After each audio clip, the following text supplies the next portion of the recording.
Hello everyone! This brief video will focus on the nutrition topic for Lesson 6 of SUPERKids.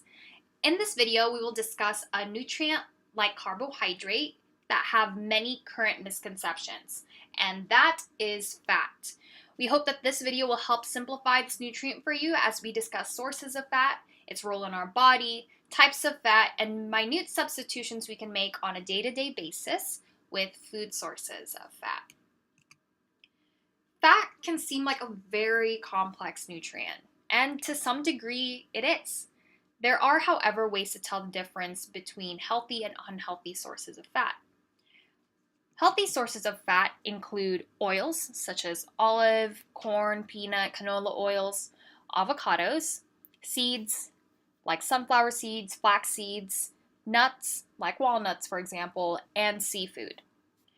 Unhealthy sources are typically solid, and that includes animal fat that you may see attached to, for example, chicken or steak, butter, and foods that are fried. Fat plays a very important role in our bodies, as you can see on this slide. Like carbohydrate, fat provides us with energy. In addition, fat can also act to cushion and protect our organs, keep our bodies insulated, and allows the movement of certain vitamins. Something important to keep in mind is how fat affects our appetite and satiety, also known as our feeling of fullness. As you can see here, fat plays a major role in our body's function. There are two main types of fats, saturated and unsaturated fat. Saturated fat can be referred to as solid fats, since they are typically solid at room temperature. And these include butter, animal fats, and even coconut oil. On the other hand, unsaturated fats are typically liquid at room temperature and can be considered oils. They can be broken down further into two types, as you can see bolded on this slide. Nowadays, you hear about omega-3s and omega-6s, and these are examples of polyunsaturated fats. Common unsaturated fat sources include oils, seafood, fish, nuts, and seeds. Now, both these types of fats have different chemical structures, so they affect our body differently, just like how simple and complex carbohydrates, which we learned in Lesson 4, affect our body differently as well. Most food sources of fat contain a combination of both saturated and unsaturated sources. Unsaturated fat. So it is important to keep in mind that when you make food choices, some foods contain more saturated fat than others, and that's something to be wary about. Trans fat is also something that many of you have probably heard of. In simple terms, trans fat is processed.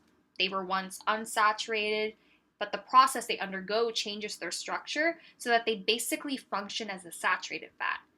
So by going through this process, they lose their benefits as an unsaturated fat. Food sources of trans fat include fried foods, processed snacks, and margarine. It is important to reduce the amount of solid fat, so saturated and trans fat, in our diet, as they are known to contribute to our risk of heart disease. So how can we do that? Take a look at these three food items on the top row. In regards to decreasing saturated and trans fat content and increasing a food's nutrient density, what can you potentially substitute for each of these items?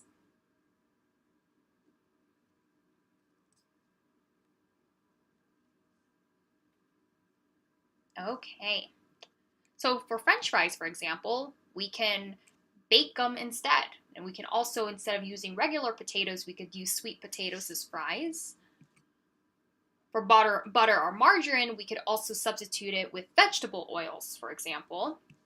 And instead of frying chicken or fish, we could grill it, broil it, or roast it. Now, what about these food items?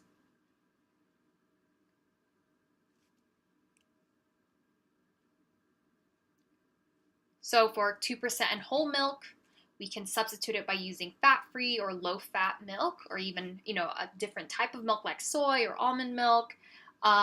It's important, though, for something like this, is that typically fat-free options may have additional sugar added to it, so it's important to look at the nutrition facts label to keep that in mind.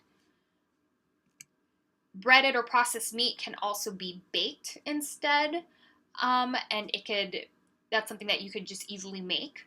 So baked chicken breast, for example.